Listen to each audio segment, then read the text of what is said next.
Nobody's asleep now.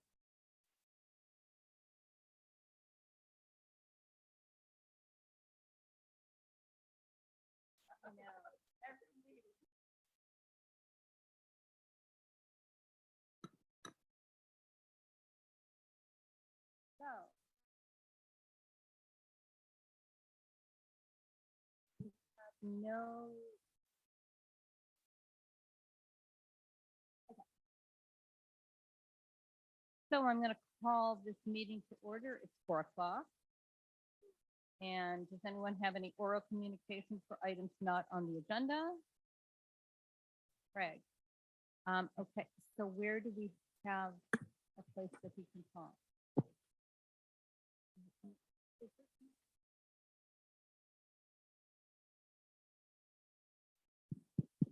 Yeah, but then it won't be recorded, and we want anyone that logs into the recording to be able to hear the. Okay. Is that volume good?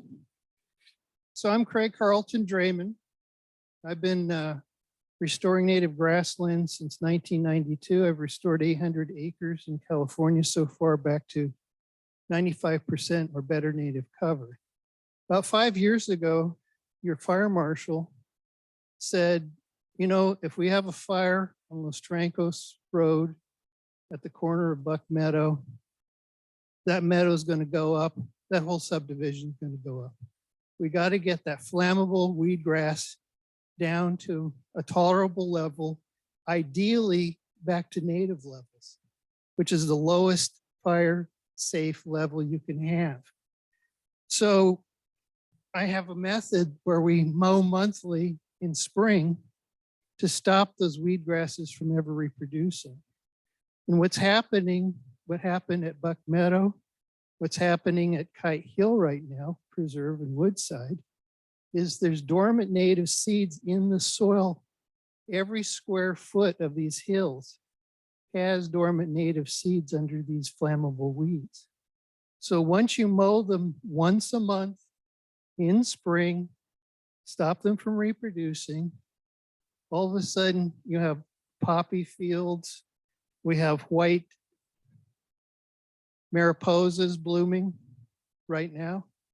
So I wanted to show you, everybody has a chart that I did last summer, and a lot of Portola Valley areas were measured. This is after you mow, what's left on the ground all summer, ready to burn your home down in pounds per acre. Now this was during 2 years of drought, so we had like a minimal amount of weed growth. So I went last month just to double check a few areas. Arrastradero Preserve went from 4,000 pounds per acre, this is right above the parking lot, where they mow, is 17,000 pounds today. That 17,000 pounds is going to stay on that property all summer until December, when the rains start making it back into compost. Yes. Yeah, that's what I'm measuring. So once you get back to native, this is why I brought you this box. This is the magic straw measuring box. I went out with one of your fire inspectors, Kim. We went over to Springdown Meadow, where they had just mowed recently. We measured 5,000 pounds per acre right now on that meadow. When you go and get your square foot of your straw and you put it on your gram scale and you weigh it in grams, this is how much you would have if you had all natives. This is all native right here from Kite Hill. This is 10 grams. That translates to only less than 1,000 pounds per acre. You could get less than 1,000 pounds, but you really have to have real solid native cover like poppies all over the place. I went 50 feet there's a field behind the town center. That's 1 square foot that was mowed recently. That's on the ground. It's going to be on the ground all summer, ready to burn. I'm putting it on the gram scale. I got 7,600 pounds of dry straw ready to burn your town center down. The reason I'm coming and talking to you is I have a personal experience with this. Right, we're 5 minutes and we can. Okay. Love to get this on the agenda, but Sure. unfortunately for open communication. Yeah. it's not. So this is the before and after at Kite Hill. Once you mow once a month, we didn't sow any seeds. That's what you could get back, the nice fire safe natives. Thank you. Thank you so much. Because it's a Brown Act, you can ask questions and we can have a discussion on this, but it's something I put on the agenda.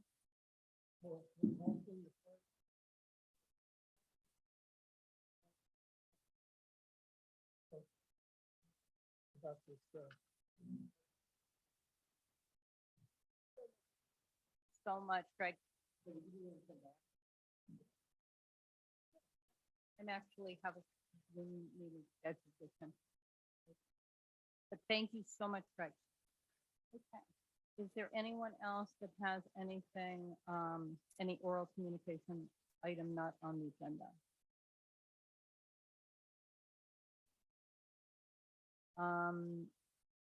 We're going to move on to approval of the minutes for May 17th. And one more time, I do want to thank MJ. I thank her every month. And I want to point out that, do you guys know that if you look at the PDF and you have clickable links, because I've had to send the minutes out to quite a few people this month. And if you, MJ actually goes through and creates links to all the reports and everything on the minutes. So they're really beautiful minutes. So thank you, MJ. Do I do anything? Well, oh, and one other thing, I know originally I thought we had lost the recording for last month, but actually it's sort of to go. And so a link to it is now at the top of the minute. Just so you guys know.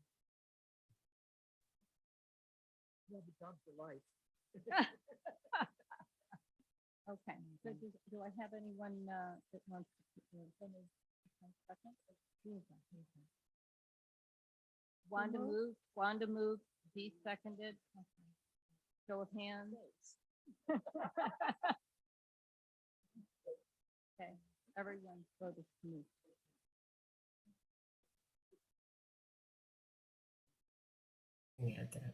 We're trying to Oh, ask did a I question. ask Jennifer, you? No, I think. Jennifer, Is it muted? Go ahead. Jennifer, Yes, please speak into the mic. We can't hardly hear you. thank you. Oh, okay. Anybody else at the Craig? table? No, You- I think I sent an email, a BCC Pick up. email saying I thought the minutes were, I mean, the recording was off, but Oh, it just, for some reason, it took them quite a while to put it on the YouTube channel. Because I think Taylor was on vacation. Yeah, but it was a couple more weeks after that, too. I don't know. Okay, so we voted to approve the minutes. Yeah. Okay. All right. Let's see. Okay, so new business, fire marshal updates. And I know that Don wasn't going to be able to make it, and I don't see that Marshall made it, so we will move on, and we're going to move on to the discussion on proposed fire ordinances 2303 and 2304 and 13/2023. The screen. And one of the reasons I make these PowerPoints is to help MJ so that she has these for the minutes.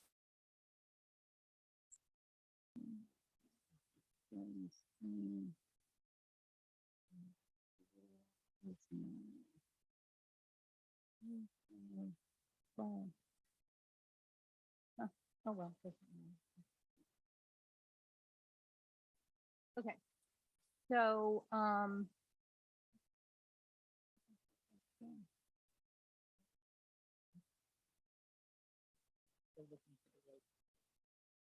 that was the wrong one.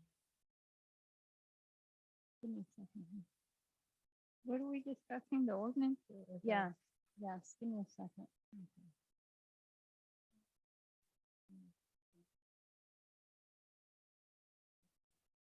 I haven't looked at the board, WFPD board page, or they haven't met, again. You know, they canceled the last meeting because of lack of quorum, apparently, so they didn't reschedule another one.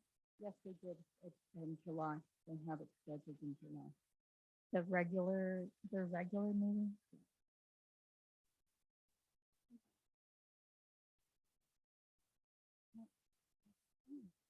It's really, I don't know. Hold on, give me a second. Because I made this and it's really good. There. Good. Thank you.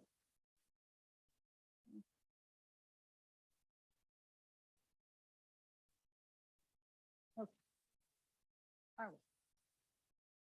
So this will tell everything. I'm going to go through this really briefly because a lot of this is review. And if you have any questions, please stop me. Okay. Okay, so we know that draft ordinance 13, 2023 amends the 2022 California Fire Code. This is going to be discussed at the July district board meeting. That's on their, I believe that was their on their agenda on the website already. We looked at that last month, but the one thing that I did not point out was in 12.2.2, this draft ordinance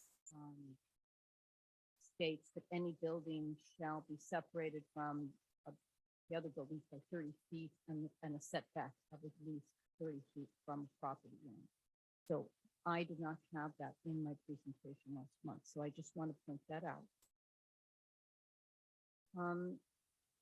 The Portola Valley Municipal Code is pretty clear. We discussed this last month and we mentioned this code and we weren't real sure what it covered, and I copied it here. And it's very clear that if the district passes a ordinance about the building code, the town council is going to have to ratify it. And they have a choice. They can ratify it, they can modify it, they can reject it. And if they reject it, we default to the state code, building code. So 13/2023 is going to go before the town council. And I just want to make that very clear. Okay. 2201 was, well, I'm calling it the administrative citation process. We talked about that code last month and we didn't have the text, and we now have it. It was in this agenda packet. And we reviewed what we thought it said last month, and I want to make some corrections now that I can see the text. The fines were the same, except there was a line that said, I can't read it, the thing, but it says that the fine shall not exceed $500 for each additional violation of the same code provision within 1 year. And the way that I interpret that is, if you have one dead tree and there's 3 dead trees on your property, they can't fine you for the same code violation within 1 year. This is the way that I'm reading it. I have questions about what that line means, but I also have a question at one of John's presentations about the citation process or this citation ordinance. He mentioned that they could fine someone up to $500 a day for a violation. So if you don't correct that violation, they could theoretically come back and fine you over and over again. And I don't see that in that text. And so that's just a question that I have. Now that we finally have this text, I had a question about that. And then the only other thing in that text that we didn't know about is that the board, the fire district board could waive the fine if set the fine lower. And this ordinance did not include the abatement process or the information about the county collecting the abatement fees as a taxable event. And that was something that Don had talked about when he talked about this citation ordinance. He had talked about that. But that's not in 2201. But it is coming. This year, there will be another ordinance, and I'm calling it the abatement process ordinance. And that text could possibly include the abatement process, which is, for anyone that doesn't know what that is, it's just the act of the fire district saying, this is a code violation and you won't mitigate it, and therefore we're going to pay for the mitigation. And then Don had expressed in another meeting that their intent was they worked it out with the county, but the county would then collect that fee, that cost that the district has spent on abating the code violation, and the county would collect it as a taxable event. It's a very common occurrence when you talk about enforcement. You could collect it as a taxable event, or you put a lien. That ordinance is coming. 2303 we talked about last month. It creates the zone 0 to 5. We have many questions about that text. Exactly what can be in that zone. It also includes new requirements for roadside vegetation mitigation. We have questions. One of the questions I have is, does this impact the PD road project? Are we going to have to go back and do more areas in the right of way, and which way to get the budget for it?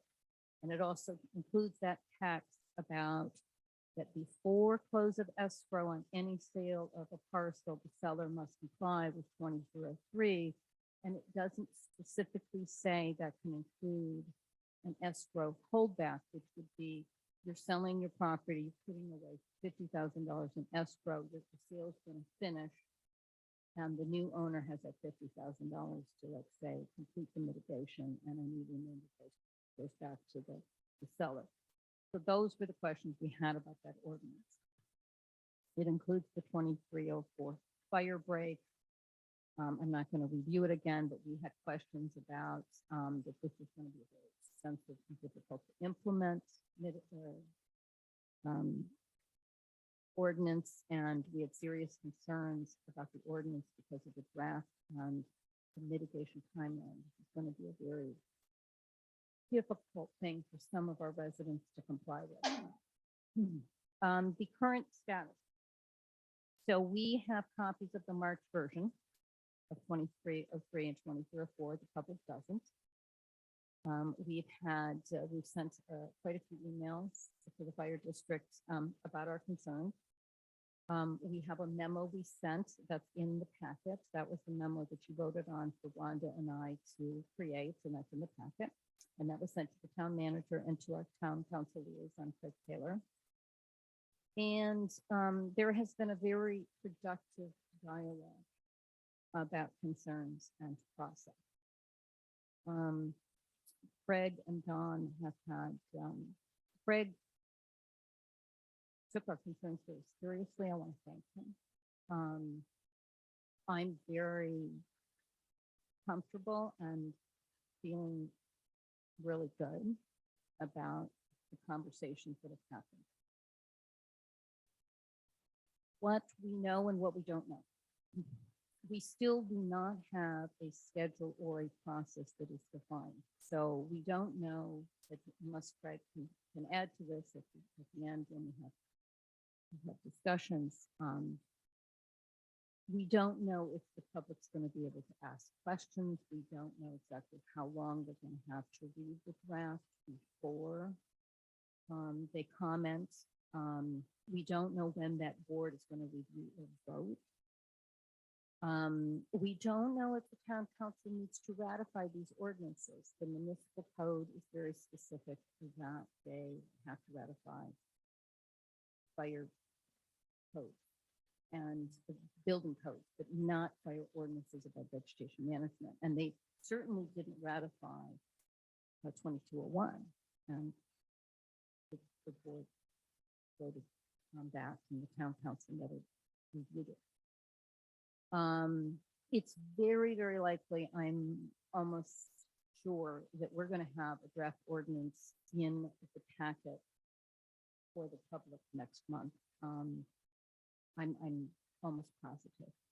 And it's very likely the board will not review 2303 or 2304 till at least August, because in July, we're going to be looking at 13/2022.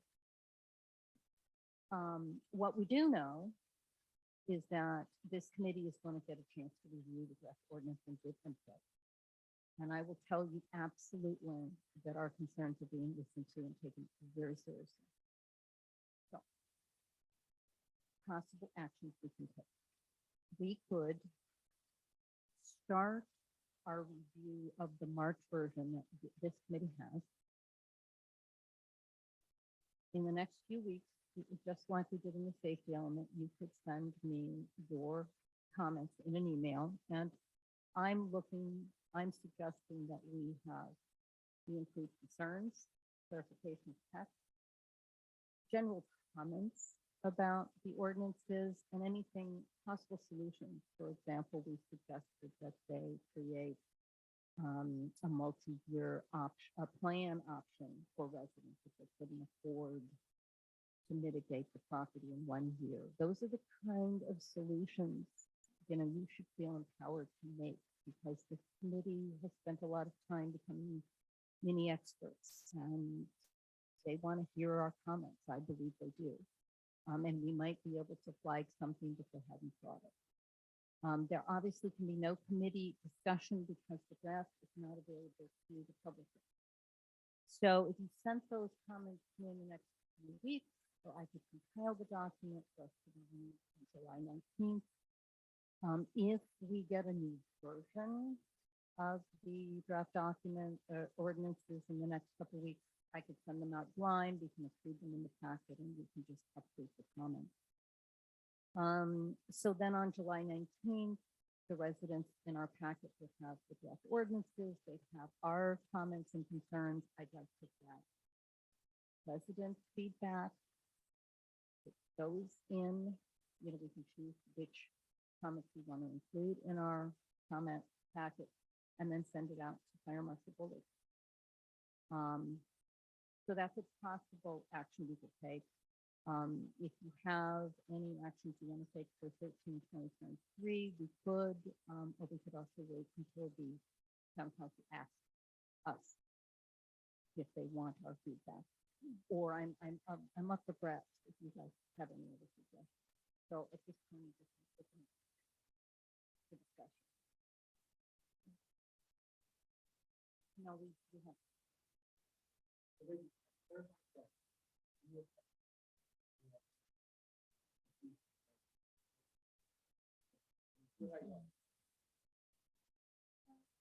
We discuss and then we'll have to comment.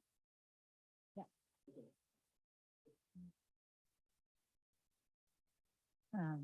Well, Jennifer, I'm looking at the Woodside Fire Board pages, and apparently they met last week on Tuesday, July 13th. They had a special meeting. They have another June 13th, and then they have another meeting scheduled for next week, June 27th. But at the July 13th meeting, the agenda says that they looked at doing a first reading of the 13-2023, the fire code, and possibly waiving. I don't understand the terminology, but they're saying waiving the first reading. Yeah, I'm sorry, I'm still talking about last week, June 13th, so, Yeah, whatever they do on 13/20/23, it's gonna go before the town council. yeah, So, I'm just pointing out that, the fire district is not being transparent with us, right? I mean, if they have any awareness that we have these issues, someone ought to be reaching out to us and say, hey, we're meeting next week. Am I wrong? and, yeah, go ahead. I hear you talking about getting resident comments, but have these been released to the public? No, yet? so we can't get resident comments until, so the idea is we have these documents. We'll generate our comments for the July 19th meeting. And then in the July 19th packet, I will make sure that there is a draft copy of the ordinance in that packet. And then they can just comment. But 13/2023 has been published in the revised, and it's on the Woodside. But it got read, well, On June 13th is what it says. Board will hold its Yes. first reading on June 13th. And July 25th is when they'll consider introducing and waiving the reading of the proposed ordinance. and that's probably when they're gonna vote on it. Well, they'll schedule a public hearing for July 25th. Right. And they could vote on it then. But I mean, the building, the town council, the town government, they're looking at that. If they want us to weigh in, I would be happy to weigh in July. And I just. It's really 3 and 4 that the public hasn't seen. Right, exactly. 13/23 was, that was published like 2 months ago. And they were gonna actually do a first reading, and then Mayor Else came to the meeting and said Portola Valley needed more time. And I'm just not clear, given our charter, whether a building, and you're our building code expert too. And if you feel strongly that you had input to give on 13/20/23, I'm happy to do that. I don't feel that I have the expertise to weigh in on it. Maybe MJ has some experience to weigh in on it. And if you guys want to, I'm happy to have the committee vote to send a memo. But I just think very clearly 2303 and 2304, that's definitely something that we have to weigh in on. And start doing that as sooner than later. Yeah, Monica. Regarding 2303 and 2304, what conservation did as of the last meeting, which Don did attend, is because the ordinance wasn't public, we couldn't discuss it as a committee, but we could include Don on the subcommittee that was making recommendations on how to edit. And so that subcommittee, we sent our suggested edits to Dawn already for 2303, and they carry over to 2304. And my understanding is that he is actually working on the ordinance, and the one that we commented on will not be the one that is proposed, because he's still working on it. So I don't So- have a whole lot of information Yeah, on yeah. it. I don't even know if I can share the suggested edits that we sent, No, because I No, don't you use the document. So anyway, I just wanted to make sure that we aren't working on multiple documents at the same time. Because he is still revising, that is my understanding.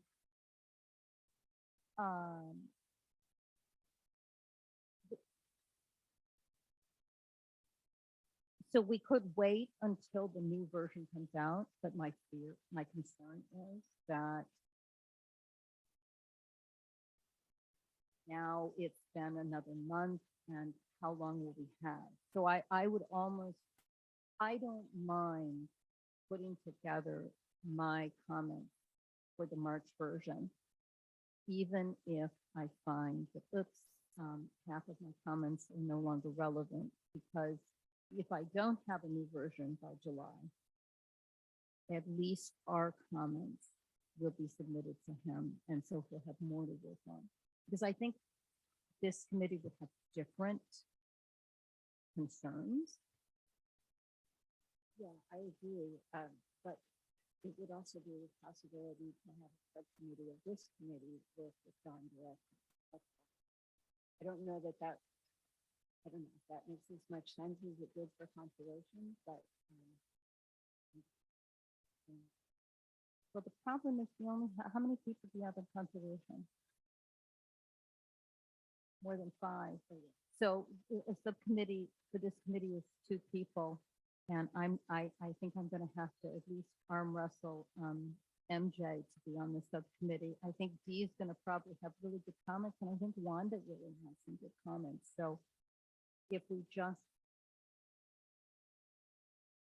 sent in our comments and compiled the document like the safety elements, we all have a chance to weigh in. And I certainly understand that you would pass on that because you're already giving your comments to conservation. But I'm, this is your choice. I don't want to. Can I make a real quick legal point? I don't think you can consolidate those comments and send them in. I think each of you, Do you want me to open it for? But let's go ahead and open it up. Yeah, go ahead. yeah, it's real quick legal point. I don't think it's legal for you to consolidate your comments and send them in as a committee.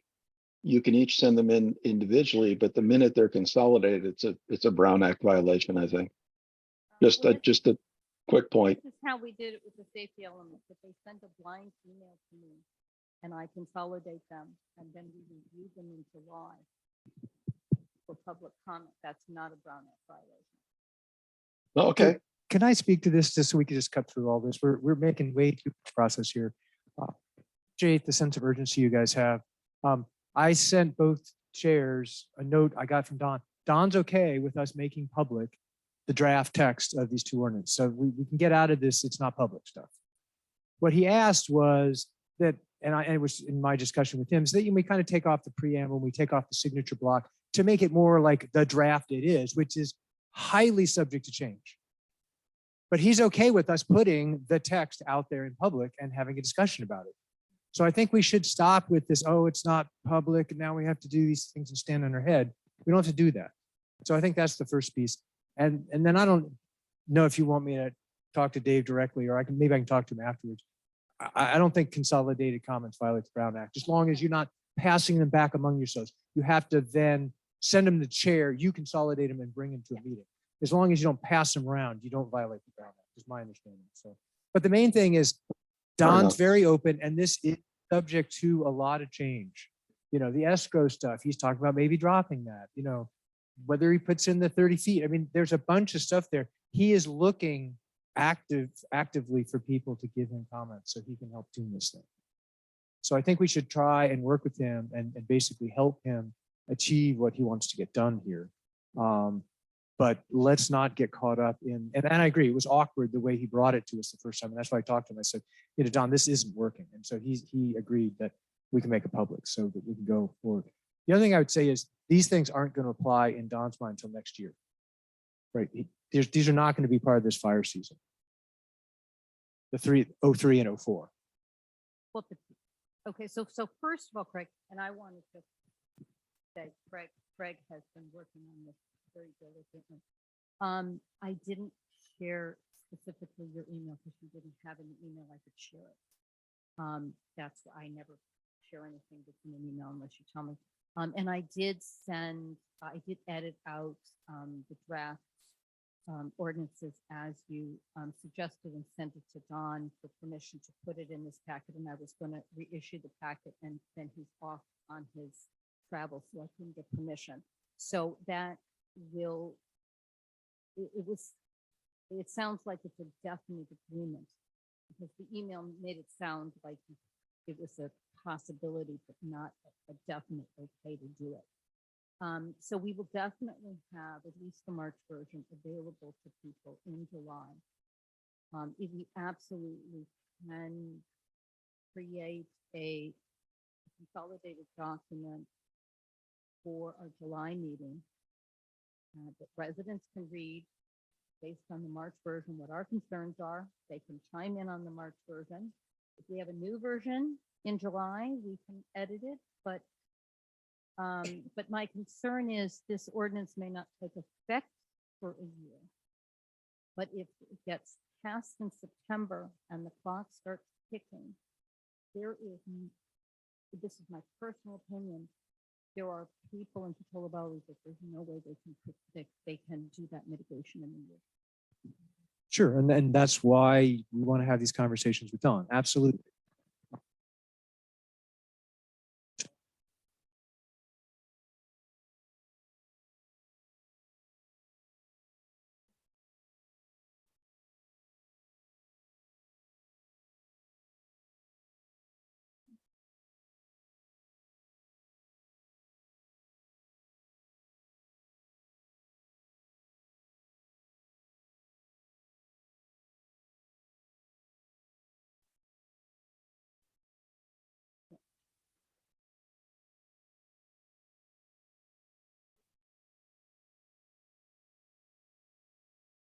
So then I think that we're going to vote on it, but if we started the process of asking our questions, stating our concerns, detailing possibly some solutions, start even projecting out and saying, for educational purposes, we need more clarification on zone 0 to 5.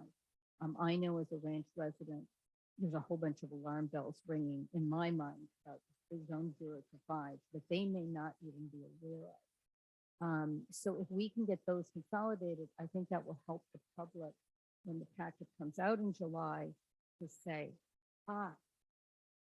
now I understand some of this text because I'm reading our concerns and we may have the same concerns there.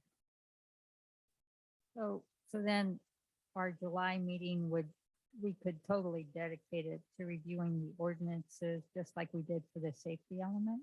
Yeah, because I think that would be great. Yeah. I mean, unfortunately, I think that this is what we're going to be doing for a few months, is that I think that we are going to be collecting public comment and editing and re-editing this document. And every time there's a new version, we're going to look at it. And this is what this committee is about. And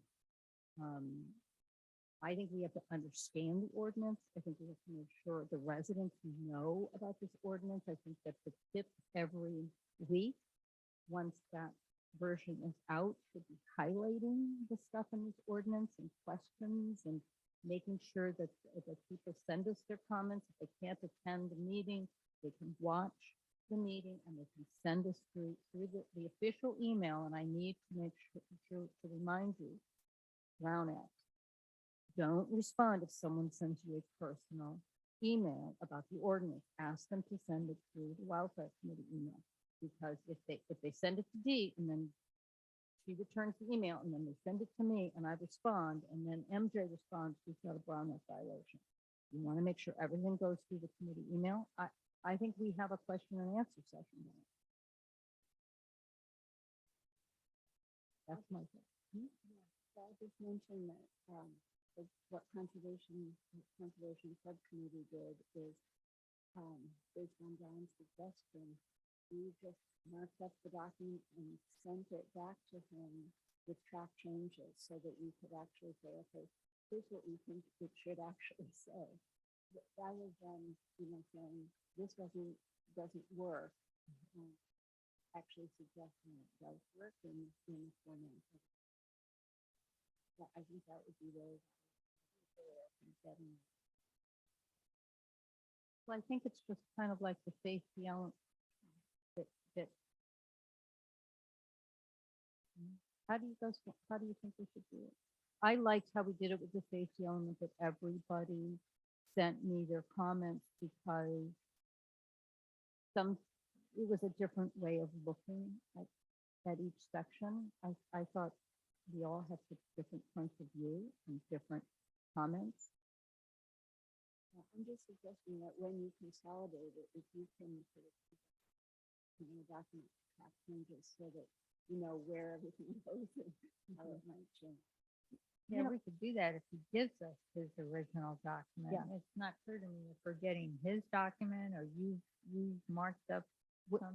As far as I'm document. concerned, we're gonna just use the March version that we Yeah. have. It's a PDF. I mean, I can convert a PDF into a document document. But my main concerns are not the text. My main concerns are more implementation concerns. You know, how is someone supposed to even do this mitigation if they live on a canyon and there's a natural habitat that they need to protect? I mean, I know from my own experience, most of the contractors don't know what they're doing. If you're on a severe slope, you know, it all has to be hand done. It's complicated. Yeah, so you're interested in the implications of Yeah. what's in the regulation, but I think it would be good if we could ask Don for the latest copy before we start, you know, and then we put that in the agenda packet, right? And discuss it at the meeting. I will ask again, Yeah. but I think we need to have a date that we are saying that if we don't have that, the question is, do we want to start with the March version or do we want to wait until we get that? Could you do me a favor and send me or send us all whatever it is that you have again? I couldn't even find mine. MJ will do that. You want me to send the one from the meeting? where- Exactly that the he same attended? email you sent blind BCC. Even though we know he's already updated it with you guys, with the conservation committee. See what I'm saying?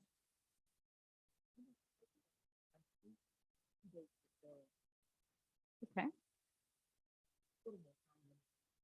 But we don't know how long we're gonna have. So if we wait until he's compiled the new version, and let's say he doesn't get to that till August, we could have 2 weeks. And conservation's gonna have very different concerns than I have. Because I'm thinking about the money and they're thinking about the conservation. I'm also thinking about the conservation. You know, and I know D is probably got a whole different way of looking at it because of your background, so.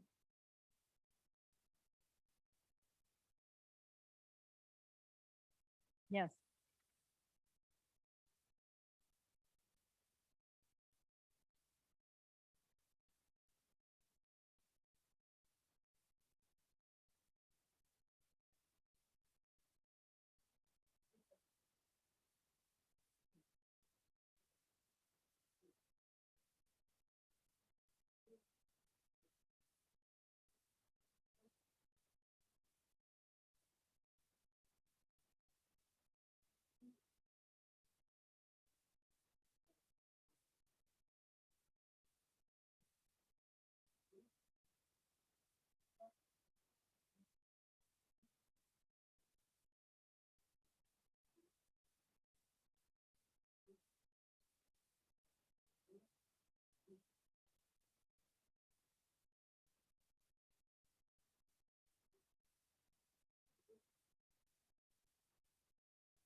Craig, is your microphone on?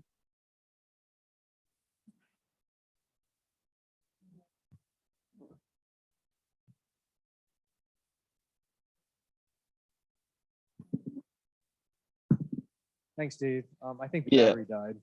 Okay, yeah, I wonder what went wrong, but Yeah. okay, you were out for the So last did minute you or hear so. anything I said, or do I need to repeat all of that? I didn't hear it, but I'm okay if you don't Yeah, repeat you it, can just for me. keep We'll going. just keep going. So the other thing I was suggesting is that the two committees start to think about design guidelines, much like we have with the ASCC, which they're not the law, but they're like, here's how we expect this stuff to be in place. And I think that would go a long way toward alleviating people's concerns. Like if we start saying, look, this is what it means. You can have these kind of plants in 0 to 5 or 0 to 10. And you can have a lattice if it has these things on it with some examples, because I think people freak out because they think it's just scorched earth. And when you talk to Don, he's like, no, no, no, that's not at all what it is. So I think, again, one of the things the committees could do is it would go a long way to having some of these sort of design guidelines, which would be, I'll say aspirational, but more, here are examples of good things to do, here are examples of bad things to do, without it being, this is written into a fire ordinance. So I think that's another thing this committee should consider. So first of all, Greg is going to be our front man on this, and that is why he's really participating a lot today, because he has really done a terrific job with opening up this conversation with Dawn. So I'm really grateful. I think with design guidelines, that could be something that this committee and conservation might work on as a team in some way. But I think the first thing we need is the ordinance. And I didn't have, yeah, and there might be some questions we have about how they define zone 0 to 5, but you're on the 0 to 5 statewide committee, right, MJ? I mean, Yeah. Cal Fire's going to have a lot to say about this, aren't they?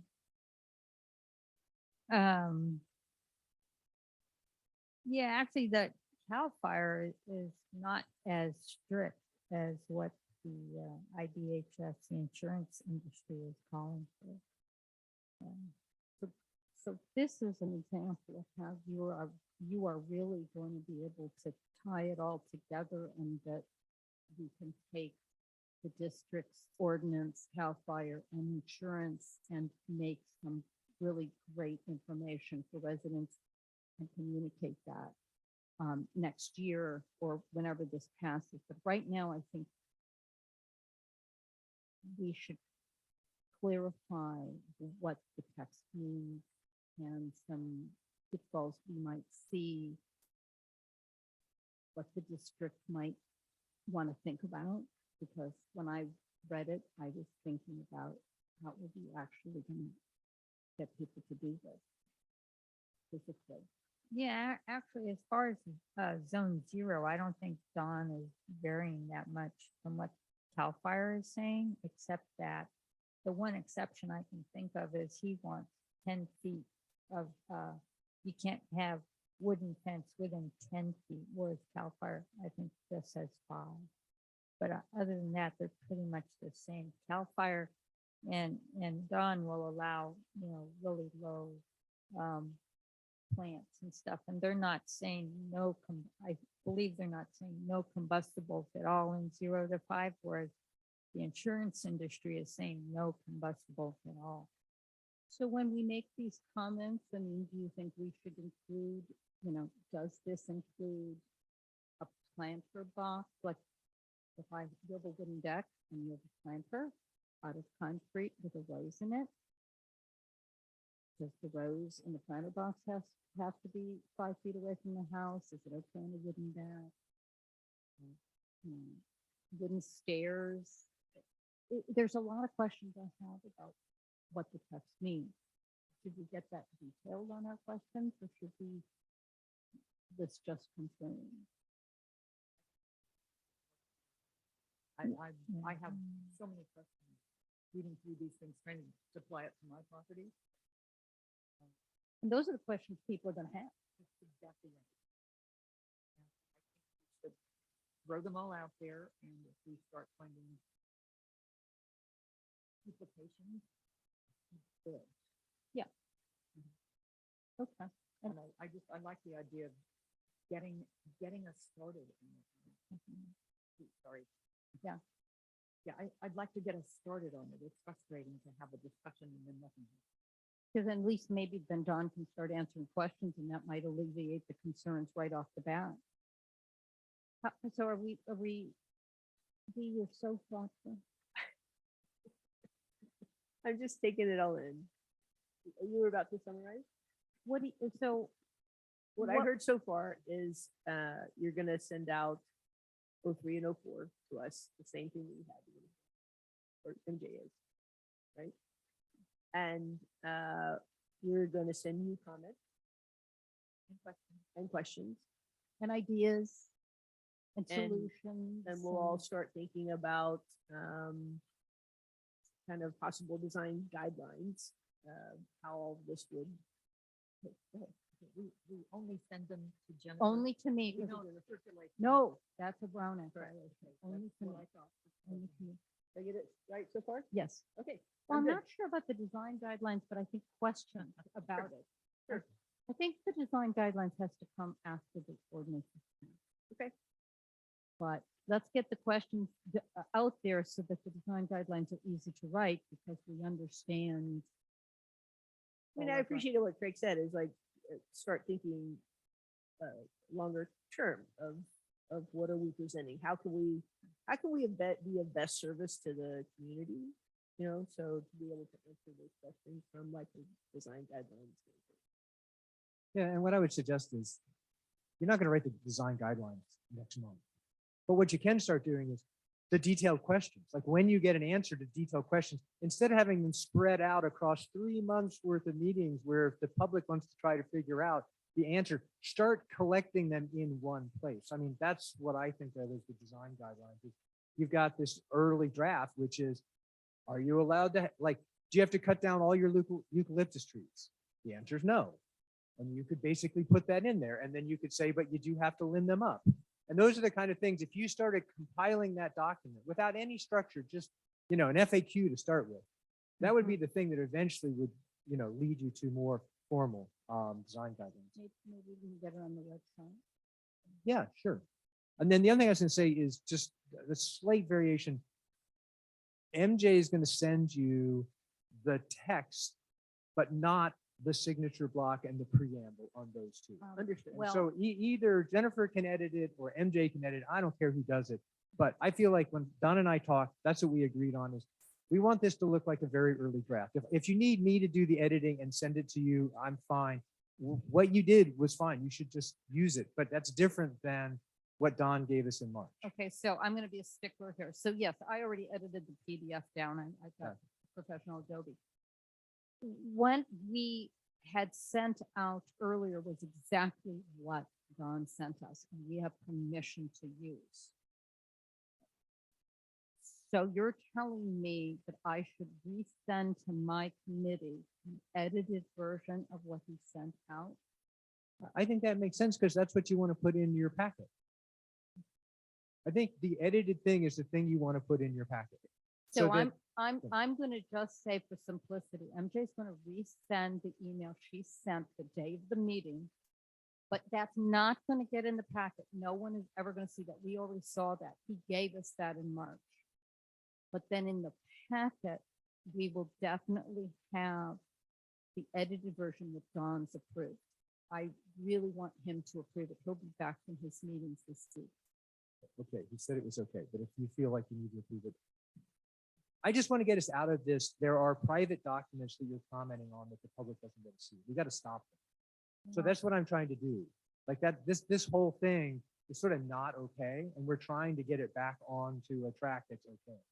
So the sooner you stop having a document that you can't share with the public, the better. Yes. And that's why I'm suggesting that you're just gutting, and gutting, it's just literally taking out the preamble and the signature That's what block. we're going to do for the July packet. Yes, Yeah, and I think that's what people ought to comment on, because that's what you're gonna put in the and packet. that will be what we're commenting on, because all I did was take the preamble out of that Good. March version.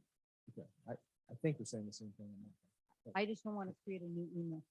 I want the same email, and never mind. Why do you want the same email? What difference Because does that that make? was sent in March at the March meeting. There can't be any conflict of Brown Act violation. We're not sending out a new revision of any document.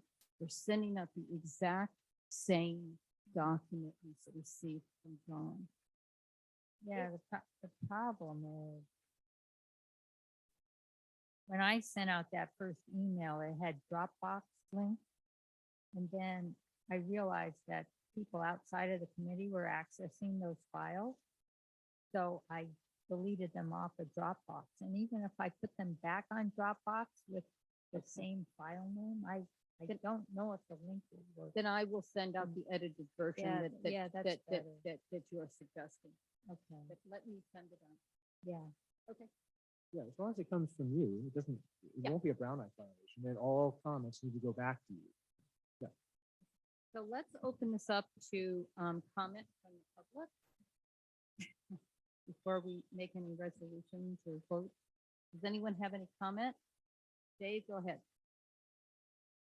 Sure, thanks. First of all, my apologies on the process comments. I mean, you guys seem to have it well under control, and I just get nervous about the Brown Act after last year's lawsuit. But I think you're doing as well as you can, given a really weird situation. As far as I understand the documents or the issues themselves, I would echo the financial concern. You can probably hear the chainsaws in the background. I mean, we have an acre and a half on a hard to kind of walk through canyon. We've easily spent over $100,000 on this property doing fuel management of various kinds. And fortunately, you know, we've been able to handle that, but that's not a simple thing. So it just, I mean, these guys have been here all week. They were here last week, and that's after we did the limbing up and after we did all this other work. And, you know, God bless, Lori is super involved, and we want to be A+ students for fuel mitigation, but wow, it's a commitment. And related to that, the fines strike me as kind of bizarre. Frankly, it can take, if you want not just a hatchet job contractor, if you want somebody really good like we use, it could be a month before they can come out and really do something. And $500 a day, I mean, you can build a house here and you get like a parking ticket. You know, the town itself doesn't hardly anything, which is a different problem. So I don't even get where that kind of comes from. It's not like people are going to be trapped like the ghost ship in Oakland if you don't weed whack.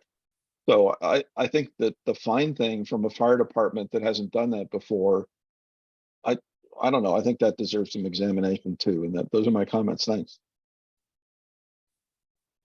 Okay, and I hope that you will, when you get our July packet and you read the ordinances, I hope you will send all that information in writing through our email, because those are the kind of comments we want. Sure, Does any- sure, absolutely. Does anyone else have any comments?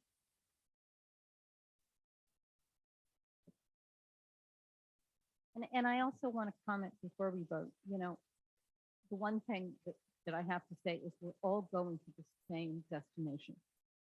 The district, this committee, you know, Craig, the town council, we all agree on the same outcome. You're not suggesting anything that doesn't have to be done. It's really more timing and how it gets done and making sure it gets done correctly. So do we have kind of a consensus that, you know, maybe you're going to get a glass of wine and put aside an hour and just I'll send you an email with the blind email with the document in it, and you'll send me your comments. Well, we Yeah. also going to comment on the 2013, the fire code.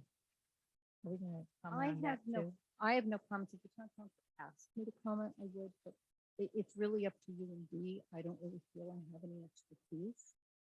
And the town council does have to ratify it, so they'll ask us if they want our. How are you two feeling about that? Well, I'm just thinking because it does include that 30-foot side setback reference, that that's something that I would think the public would want to comment on. And they're gonna have a chance because the town council. Craig, do you have any thoughts about, do you want to?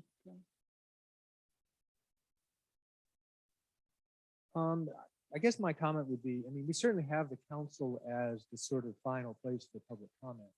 But if it comes to the council in a form that's like, well, we should just approve this, then unless we have a lot of sort of public due diligence, if you will, done before that, then we're going to get whatever comments we get in that meeting, then we'll probably go, forward with something. So if you think that there's something significant, and I agree with you, I think the 30-foot setback is one of those things. I think it's perfectly reasonable for you guys to bring it up here and just collect public comment, just much like the planning commission does for the council. It is another public forum so that if people who care can make this meeting, they come and they make their public comments. If they can't get here, they come to the council and make their comments. But if they missed the council, but they got here, they still got their comments in. So I think this is important enough that I wouldn't have multiple meetings on this. I think you can just say, we're going to talk about this. These are, and maybe even bullet point in your agenda, like, some of the important things here to consider are blah, blah, blah. We will discuss it. And then whatever public comments that you get at that point, then I would say you'd forward them on, because they're definitely, the council will definitely value them. So that 13.3 is a pretty long list. So I'll send it out, and if you can comment, Go ahead, Nona. I'm sorry. About whether I have a question about whether it's possible or a good idea to make what can be public soon, rather than waiting till the agenda packet, because then if it's not public until it's in the agenda packet, then people don't have that much time to look at it. I don't know what the mechanism is, but it sounds like it's okay with Dawn. I will try to email Don and see if MJ can put it out in a tip with a link. I mean, because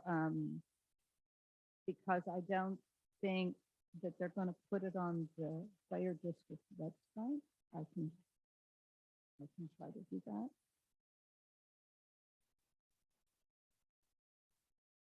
It sounds like we're not in a huge hurry, but it just means that it could take more meetings to.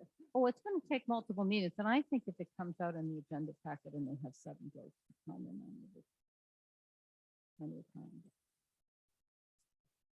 So on the vegetation ordinances, yeah, I think we can have multiple meetings on it. So that's probably less urgent. I'm happy to talk to Don. I mean, we could see if we could put it out in one of the wildfire preparedness notes as a pointer to, hey, by the way, we're going to be discussing this in a month. Here's the text of what we're going to discuss. I mean, that might be a way to get it out early. But I would want to talk with Don. The main thing, like I said, the main thing Don's going to care about is that it's clearly an early draft, and that people don't start going, whoa, what were you thinking? And sort of get all up in arms, because he's changed, like you said, he's changing stuff as we speak. So that's the main thing. I just want to make sure that we don't put undue pressure on him for a document that he doesn't believe is the right thing to put the pressure on, if that makes sense. Okay, how about if I write a tip and I'll put the document with Jennifer gives us, I'll put it on my Dropbox, or she could put it on her Dropbox, and the tip will just link to that Dropbox. So first of all, let me talk to Don before you do that. We don't And have. then if we're going to do that, let's put it on the town website. Like yeah, and then we can link it to there. I think that's much like putting in a private Dropbox. I mean, that's just, it's a little too weird, I think, in terms of the logistics. So, yeah, no, you're not going to put it in the tip itself. I wish it would definitely be a link. But let's make sure if Don's okay with just saying, hey, early draft, open for public comment, and we put it on the town website, and then you link to it through one of your tips, that would be a way to potentially get it out a little bit sooner. And if he's not, then we'll just put it in the next public packet and there'll still be a couple of meetings of discussion. So, thank you. I also want to follow up something with something Craig said. I do have some concerns about getting it out a little sooner. There's nothing in these two draft ordinances, for the most part, that I don't think is going to happen in the next 5 years. I mean, it's all common sense, defensible space items. In general, I don't disagree with the aims of any of these ordinances, the 2303 and 2304. It's the timing. It's the financial and the time required to achieve this. And I'm a little concerned about just putting them out there without our comments included, because I think our comments are going to frame the discussion better, because most of us have studied this. So I'm just a little concerned about just putting, as Craig said, very, very early drafts out there and then having people think they're going to vote on it next month. So I think it's fine if you put it in the draft. What do you all think? Boy, I'm of two minds. If we put it out there with our comments, we frame it with our inclinations. But if we put it out there without any lead comments, we could get anything. I don't know. I want to know what the rest of you think. I mean, you're asking if we should try to get it out sooner without part input, Exactly. without shading, coloring it Without at all. shaping. Yeah, exactly right. And I don't know the answer because I haven't thought about it until just now. Because I was a boss for 50 years. I'm sort of accustomed to telling people what to do and think. And so I'm a little bit inclined toward getting our comments and shaping it, only because that's what I've done for everything. I just think given the history here, I just think we should keep it simple. I think we should put it in the July packet. Let's get our comments out there and then maybe your tip can be look to our agenda packet. It's coming out. You're going to have the ordinance. You're going to have our comments. Send your comments into the email if you can't make the meeting. Watch the meeting on Zoom. Send your comments after the meeting. And we have the whole packet together. And I think that makes more sense to me. Are we allowed to issue the packet 2 weeks ahead of the meeting, or does it have to be 1 week? I think we could do it earlier. I could talk to Taylor. I don't see that there's any rule against that. I just can't change my agenda. Yeah, right. And we're not going to. Yeah. Yeah, and you have to have your comments to me. Yeah. Yeah, so we'll do that. I'll put my little thumb on this deal here, which I think is just putting it back. I'm sort of with you. I totally appreciate, like, we definitely want, but this thing is going to go on. Like, it's not going to happen next month. Like, this isn't all going to get wrapped up. And the important thing is we want Don sort of on our side. Like, we're obviously on Don's side, but we don't want him to feel like he's been sort of put under fire. So I think it's really critical how we orchestrate this. And part of that is making sure that we're like, yeah, we got comments and we know, and then our comments can be, oh, and we know Don's working on thinking about ways of doing blah, blah, blah. And we can add those things in there. So when the public looks at this packet, they can see that Don is considering some of this input already, rather than just having them start in this raw place. So that would be my inclination. I just think we'll end up with a better result. I totally appreciate your point of, we don't want to box people in so they don't think about, but we got pretty smart people in the town. I don't worry too much about that. The trouble is, Craig, I do want to box them in. I'm just trying to get everybody else's thinking. Yeah, well, we want it. I think we do want everybody's thinking. Well, and I think we'll get it. Okay, so you want it in the packet unfiltered? you don't want any coloring from the committee. Well, I think the coloring is gonna come from, you're gonna, in that same packet, are gonna be all the comments that you guys have made. Oh, okay. Okay. So so that packet will be all of that. I mean, that's what, at least, I don't know, maybe you meant something different by coloring, but to me, it was gonna be, here's the raw, very rough draft text, and that's critical that you make sure it says very rough draft. And then your questions and comments, and then we can even add some things like, maybe add my letter. I'll have to go back and look at it, but there's a bunch of stuff that Don's already saying, yeah, sure, I will look at potentially phasing this out, phasing in the progress, things like that. So just to give people a sense for, it's a work in progress and Don is considering these ideas. All right, so I'm going to summarize. I'm going to ask our attendees if they have anything to add. And in Craig's email, he did say that the district is very interested in our suggestion of making this multi-year plan that residents could create. And I am going to be weighing in heavy on that with some ideas, because I have some very concrete ideas how that would work. So I'm going to propose that in the next 2 weeks, you sit down with a bottle of wine, you sit down with the draft ordinance, and you send me your comments. For those of you that feel you can weigh in on 1323 as well, the building code, you go ahead and you weigh in on that as well. You're going to send those to me. The sooner you send them to me, the sooner I can compile them. It'll look very similar to the safety element. And when I compiled that document and gotten John's permission to put the draft ordinance in the agenda packet, I will try to get that agenda packet out early. But if you don't have time, I will wait for you, because I know this is a time-consuming process. And I think we're going to be doing this many times. Dee Dee, are you okay with that? You good? Okay. Does anyone else of our attendees have any comments before we vote on this? Go ahead, Dave. Yeah, two quick comments. One is, as far as the building code, it makes total sense that the Wildfire Preparedness Committee is not the experts. But given Craig's point that if things get forwarded to the town council for approval, they might not look closely either.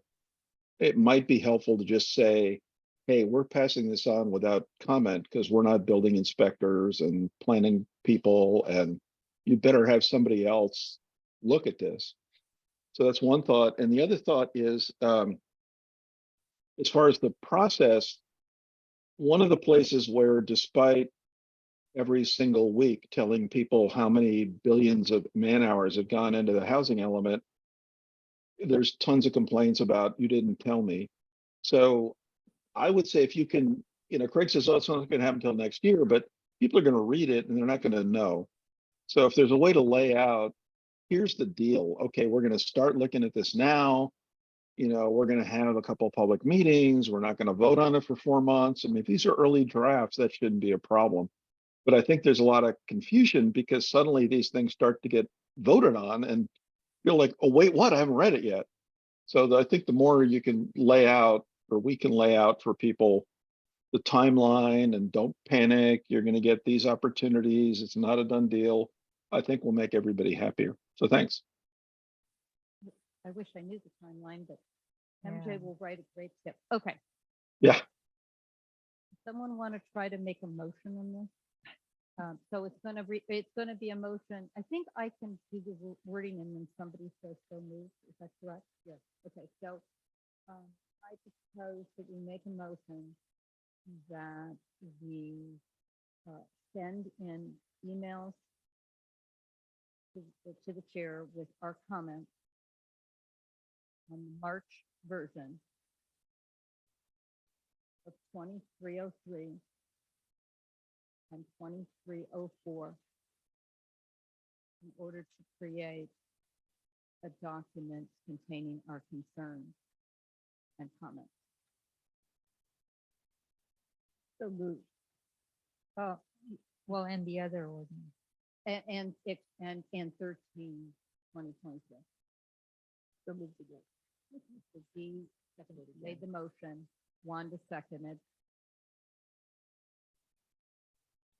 Caught up yet, Wanda? Okay, okay, and show of hands. Okay, okay. Thank you for that. I know that was. Wait, what was the last word in order to create what? In order to create a document summarizing our comments and concerns.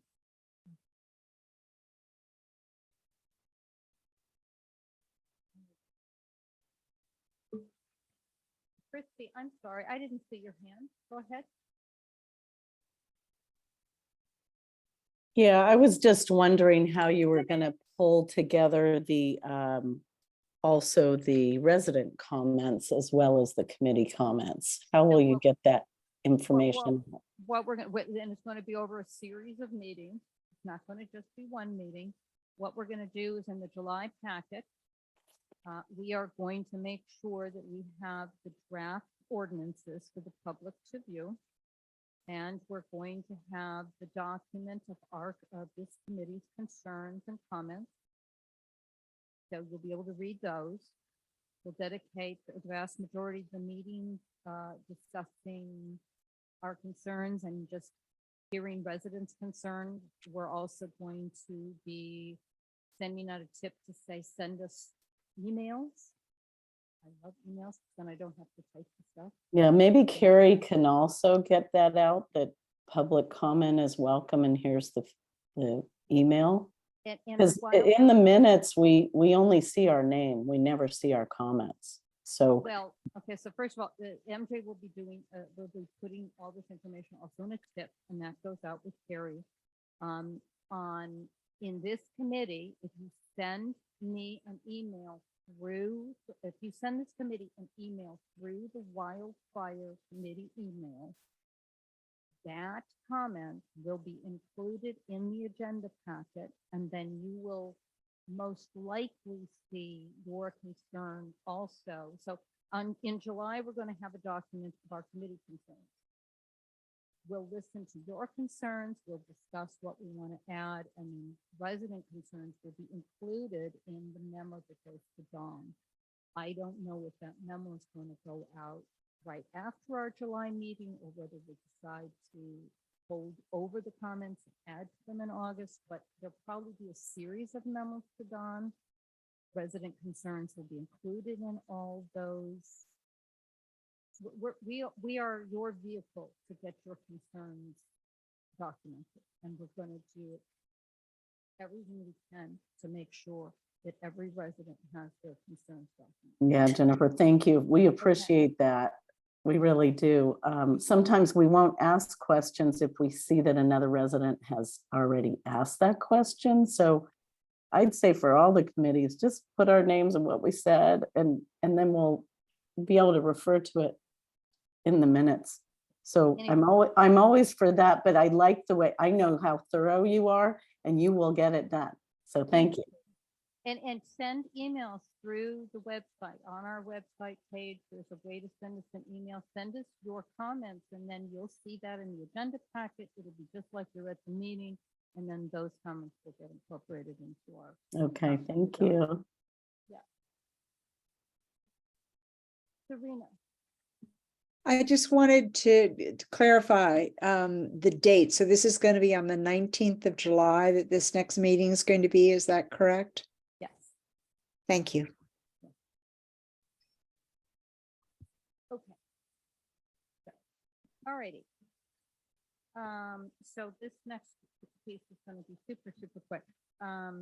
Discuss revised draft outline of the wildfire mitigation program report. Yes, it is continuing. Yes, we did this last month. So last month you voted to have Wanda and I write a cover letter and send the fire mitigation program, the outline draft for a fire mitigation report that answered the question the town council asked us last spring. is there a fire mitigation program that made sense for Portola Valley? You voted for us to send that. Wanda and I sat down, tried to write a cover letter, and we realized that it was really hard because the town council has changed so much from when they asked the question. And we realized that with the loss of staff, with the loss of a lot of experience, town council members, that this new town council is going to have questions that we need to answer in order for them to really understand all the factors involved with this decision. And so we modified the outline. And one of the chapters we added was on communication. Was what are we doing for communication in the Solar Valley, which we're going to discuss in a little bit. We added the results of the survey because after discussing it, we thought, we really do need to have a survey.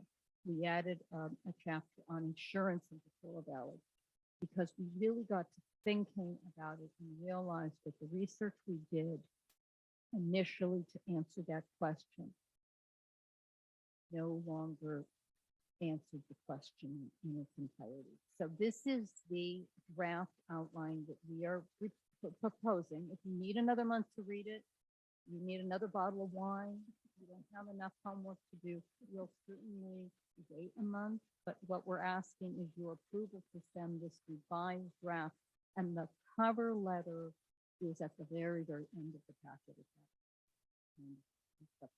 Wait, are you saying that your outline is in the packet? Yes, it is. It is. Yes, it's revised draft outline.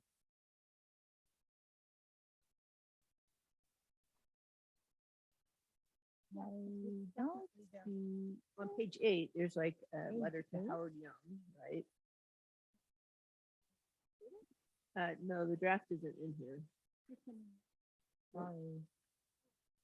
There's a letter, Yeah, your Okay, cover they letter didn't- is at the end, but but there's look at no. page 8. Or do you have it? That's the memo. That's just the memo.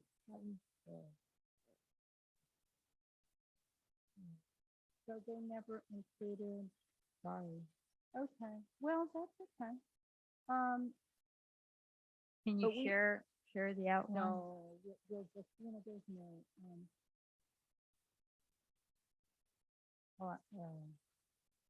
You wanted us to look at the outline before you send it. oh, absolutely, we'll just put it in, oh, I thought I checked it. I mean, I know I sent it in, but, Well, let me double check, because maybe I was downloading the older stuff. I see your communication going to me. Yeah, that was a long, that's why. Should have been before the communication document because I numbered which one went where. No, it didn't get put in the cover letter, but not the whole document. Okay. So then let's just, we can't discuss this and it'll just go quickly for next month. We'll just make it the first thing or we'll do the last thing. And you're either going to like it or you're not going to like it. Okay. Okay, but that's coming next month. And if it's too much to review, you've already seen it. Yeah, you've already seen it. I mean, if you wanted to, me too, I could share the screen right now but I think I'd like you to read it. Because it's going to be a year writing it if you like it. So it's a big deal because we've added a pretty big chunk in the beginning. Okay, so then let's continue this later. Does anyone have any questions about just what happened in the audience? Yeah. Okay. Okay. All right. So then we're going to move on to discussions on town communications with regards to wildfire preparedness, including the discussion on current communication efforts and possible improvements. So I don't think we really have time today to talk much about this. I want to say that this is our goal for 2023, this topic. And this is something that by the end of the year, I really want us to have reviewed. Are we communicating properly? Now we're going to have these new draft ordinances. It brings up a whole nother group of things we have to communicate. And when I was thinking about what I wanted to say today about this, and I don't mean to throw Dee and MJ under the bus on this, but you know, I realized that really this whole topic should be something that you two and your vegetation management and home hardening subcommittee just take control of, and that Communication? the whole communication. Okay. Because yes, I know. And I'm going to tell everyone why. Because I know conservation is, I talked to Catherine McGill, who's the committee chair, and she was saying how much she enjoys working with our committee. Of course, we also talked about how wonderful Nona was. But they're updating their information. She's very open to possibly working with us, which would be great. This whole design guideline issue on these ordinances, how do we communicate these ordinances? That's vegetation management. I know MJ writes the tips, of course, and also she has ideas about some future lectures. Dee has had some very interesting idea about some hands-on events for home hardening and maybe getting the planning department to come and talk to us. So I think the big question, and by the way, this document that was in the packet was sent to me by MJ because she's always coming to these things. So Couple years ago. our big challenges, we just are going to have to be flexible on this ordinance discussion. It's going to ride us for a few months, but you should just run with this and then come back to the committee, because Wanda and I are going to be very busy with the fire mitigation program report. So you guys would just run with this. What do you think, AJ? What? Are we running with it? Are you and I running with it? Yeah, sure. Let's All right. rename our sub. You guys want to have a discussion about it, or are you just want to go back and think about it? No, we'll take it under our belt. Yep, we could rename our subcommittee the outreach. It's true. Oh, we're home vegetation got added. What? Okay, that's fine. Yeah. Why don't you and I talk about it in our subcommittee?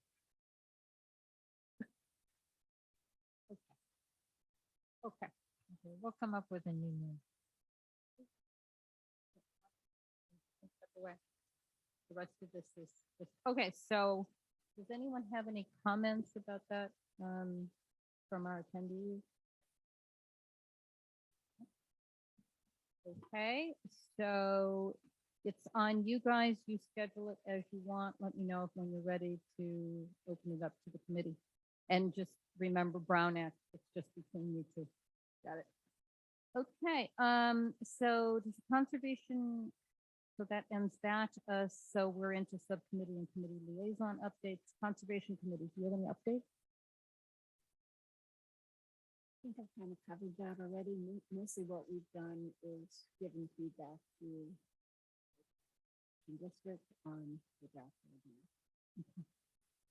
And you might want to mention, can you mention to your committee that MJ and D's committee might be thinking about eventually design guidelines for these new ordinances? Is that something that the conservation and our subcommittee can work on? I don't know. I think that would be great. Yeah. You know, we've guidelines for, sub island spacing and height and all kinds of things that we're developing. We're certainly happy to share all of that and get more input on what conservation should be doing. Right. And when you read the fire mitigation report, you'll see there's a chapter about conservation, and I'm kind of also hoping that you guys will weigh in on that. Can you people please speak into the mic? Oh, I'm sorry. There's going to be a chapter in the fire mitigation program report also on conservation. And I'm hoping that the conservation committee will essentially write that or at least weigh in heavily. Okay, so home hardening and vegetation management subcommittee update. Do you have any updates? Do you want to talk about the Marin Ember stop? Yes, I went and to the Marin's Ember Stomp, which is their fair. Very well organized, and obviously, as I think you guys know, it's funded right in a different way. And they have a larger, space to present. It's in the fairgrounds. How's it funded? They have their JPA, the Marin County JPA funds their fire safety council, which funds their Ember stop. JPA? Marin. Oh, Yeah, so the JPA. Wildfire Authority, the Yeah. Marin from Measure C. Okay. Yeah. Yeah, so it was really well organized, and we had a lot of different events. I'd made a lot of contacts with vendors. As the thing I'm holding right here is a wildfire defense mesh. I know one of our comments during our fair was like, what can we do other than lattice? So it was a very good resource for materials and other organizations that are like-minded organizations that are doing, the same thing that we're doing. There's actually a live, the guy from IDHS, Steve Quills, worked with their fire department to actually do a live fire demonstration of cedar shingles versus the cement shingles and those kinds of things. And that, everybody kind of likes a live event that way. So this was good experience for me to see, a different way of doing things, and made some contact for future references. You want to talk about the firemen? What do you? Oh, you know this. Oh, okay. So I was gonna talk about. I spoke to this guy, Matt Evans of the Orinda Firewise Council.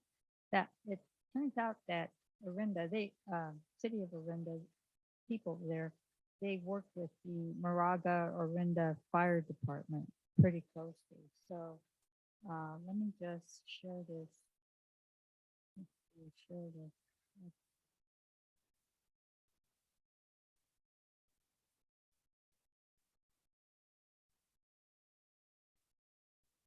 Can you guys see that? Okay, it's hard on my little.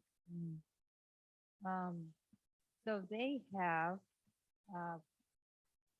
they call it a Firewise Council. Basically, they have 25 Firewise communities that cover over 2,000 homes, which is 30% of all the homes in Orinda. And they have this map here. You can go there and you can see, you can click on the different Firewise communities and who to talk to. They did this all during the pandemic. They started in like 2020. They got all these communities involved. And it turns out it's not the best. Anyways, what they do over there. So it turns out Dave Cardinal pointed this out to me that a lot of the ordinances that our fire district is coming up with right now, maybe because we share a lawyer now with Moraga Orinda Fire Departments or fire districts. So we have very similar ordinances. These new ones that are coming up, they're quite similar. Anyway, so they also recently initiated an administrative citation process, and the way they're going to work it in is that the fire district has targeted certain, they're gonna, basically, they have 3 inspectors. They're gonna inspect all the properties. I don't know how long it's gonna take them. But so they're gonna start with the worst areas first. And they're gonna go around and have signs that say, inspections going on or something like that. And they're gonna start citing people. And the people have 30 days to respond. Now, the way they're working it is if they have questions, if homeowners have questions, they're supposed to then contact this Firewise Council. The Firewise Council has 30 trained volunteers who come around and they will do an assessment of your house and explain to you why you got the citation. So the fire inspector doesn't do that. And I just, they have a great newsletter and a website that points them to. So I'm confused. So the Orinda Firewise Council is volunteers. Yeah. And then you showed a map, and that was 400 homes, or was that the whole Firewise neighborhood? Those were the 25 Firewise neighborhood communities that they have. Okay, so every neighborhood in this area is a Firewise neighborhood. No, it's 30% of all of Orinda, and their goal is to get to 50, like within the next. Yeah, I asked him that, and it sounded like basically the woman who started it all was this terrific organizer. She's not even, she's moved on to something else now. And then I don't know what it was, something, and I asked him, did they have like a neighborhood forum or something that helped them get rolling? And he said no. So he was kind of, we could have, he's a great guy. We could ask him to come talk to us or something, but it was pretty amazing.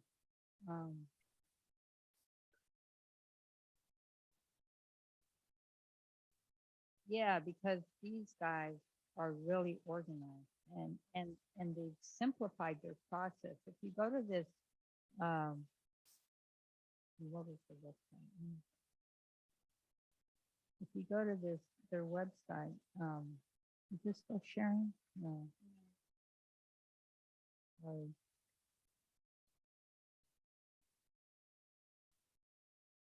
If you go to their website, orindafirewise.council.org, can you see that at the top? And they have documents that tell how to get started, and they're very simple documents. How to get your neighborhood started, and how to become one of these ambassadors that does the assessment. Our Firewise, it's very complicated. I kind of followed the rest of the process, and it's a lot. A matter of fact, one of the chapters in the reports that I'm proposing is Firewise, and I want to see if I can reach out to Hillsborough and find out how they became a Firewise town. Yeah, I've talked to that guy, and Yeah, it's basically one guy who did it all, a retired MD, and then he got the town involved. But If we get the insurance discount at least. I mean, when you really think about the Firewise, that's a whole different. And would that be helpful? But if we could at least get an active email list through the town doing it, it would be something. But it's really difficult to get a volunteer group to become Firewise. There's just a lot of steps involved, and then it's a yearly process to maintain it. And and reaching out every year to get the receipts for the chipper program. If we could get it automated with the town, and we could get volunteers that trained on assessments, it might be easier to get. Yeah, I don't know. I mean, I know this example, and I talked to another woman down in Topanga Canyon area, in LA, and she was another example. She was one woman who somehow got the whole community organized and ended up with a bunch of little Firewise communities. So I don't know, I think maybe you have to be lucky to have someone that steps up like what Patty Dews is doing with Yeah. Westbridge, you know? That was a lot. That was what? That was a lot for her to do. Yeah, and she hasn't even really finished it yet, right? But yeah, I don't know what it takes. I mean, if I'll be I mean, doing it, you right? really almost need a group of people to come in and say, okay, you want to be firewise, we're going to walk the neighborhood, we're going to create this plan for you, we're going to create the assessment, we're setting you up and, really automate it because it does take quite a push to do it. And I spent like a couple of days reading the documents and actually going online, and once you understand it, it's doable, but it's a lot. Anyways, that was my, Interesting. Thanks for sharing. Interesting. And that's going to be part of our whole recommendation. Okay. Then let's move on to, is there anything else? Oh, Oh, home Chris- hardening and vegetation. Christy Corley has her hand Oh, up. yeah. Christy, before you comment, I'm going to come back to you. I do want to say, I was at a ranch meeting about the fire community, and I was pitching the idea of going in and trying to get people to install ember resistant vents by proposing a discount if 10 or 20 homeowners came together, and they said, done that, didn't work. So it's just feedback for you. The ranch really has been pretty aggressive trying to get people to install ember resistant vents, and the discounts don't seem to make any difference. Okay. And I was very surprised by that. Oh, that reminds me, actually, so he got a sample of this bushfire. It used to be called bushfire mesh from Australia. So the guy emailed me and told me that his product is now approved for Chapter 7A. It doesn't show up on the California Building Materials list or this other list that I asked him, is he trying to get onto that list? But in theory, it could be used. And then Moraga Arinda, what they did with this Firewise Council is the fire department bought a whole bunch of this stuff. And homeowners can actually call up the fire department and ask them to cut them a piece to fit. Oh, wow. Oh, on top of their own existing then. Yeah, and then they just put it over their existing thing. Wow. So I thought that was, Cost effective Interesting. solution if someone really wants it. I mean, it's good. yeah. Christy, Anyways, no Ember idea. Defense also is selling that stuff. I use that all under my desk. Yeah. At the same time they use in Australia. Right. Christy. Go for it. Yeah, it looks like the Firewise here, Hillsborough, they divide their Firewise certificates into north and south. And they say you may want to provide a copy of the certificate to your homeowner's insurance company. So that would be most helpful if we are recognized to be Firewise USA community. So I just sent that link to Jennifer, and I don't have MJ's email. Yeah, Christy, I appreciate it. I'll forward it, but Okay. but we should look at that. Yes, Christy, maybe you can start and do Firewise community. We need somebody. Yeah, And the new insurance regulations say they have to give you a discount. Even with hopefully with Fair Plan. They have to be what? I couldn't hear They you. have to give you a discount. The Yes, new that's what I insurance mean. regulations. Mhm. So you're guaranteed you won't have to go to the state insurance. That would be lovely. No, they do not guarantee that. As a matter of fact, I think the Fair Plan, they're suing Fair Plan so that they don't have to give a discount. It's one of the things that the insurance companies last I heard was suing the Fair Plan. Who's doing the Fair Plan? Some of the insurance companies, that's what I heard, they're suing. Really? Because they don't want to do what they have to do with the new. Okay, Finance and Insurance Subcommittee, my only comment is everyone should read MJ's really incredibly good tip on insurance. Oh my gosh, that was so good. Very good. And last, report on the chair's meeting on the new committee structure. It was a very, very productive meeting. A few of us are breaking off and going to actually do like a draft version of what the committees would look like. Some of the committees weighed in what they were thinking, whether they wanted to be a Brown Act committee or a non-Brown Act committee or group. So it was a very productive session. It was really nice to just meet some of the other chairs. And I met the guy that's the chair of the Underground and Utilities Committee. And because they do have an active committee, and so yeah. And I'm on that committee. What do you mean we have an active well, committee? he said you had an active committee, and so that's why I put the chapter. Yeah. So that's why I Is put that the Neil Weintraub or Chris Buja? I think it's Neil.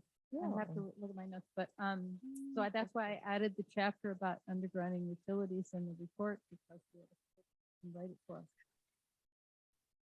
Okay, is anybody got any questions about the subcommittee and committee liaison updates? Okay. No staff updates. Well, let's do a quorum check for the three of us. July 19th. I assume everyone's going to be here because we talked about it. You know what? I actually am on a plane. Supposed to arrive at 1:30 that day. So Just so you know. sorry about that. That was, I scheduled that flight way before we knew you. Before. We'll have your comments, and so you do not need. Oh gosh! Oh my gosh! Who would take Who will notes? take notes? Steve, you're the last one. Yes, Steve, you are here. are You here. better get here on time. Yes. Okay, I'm writing down. Dee will take notes if I'm not here. All right. Do we have a motion for adjournment? I motion to adjourn. I second. Okay. Adjourn. Thank you, everyone. Thank you so much.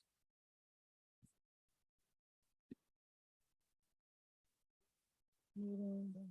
Please leave early.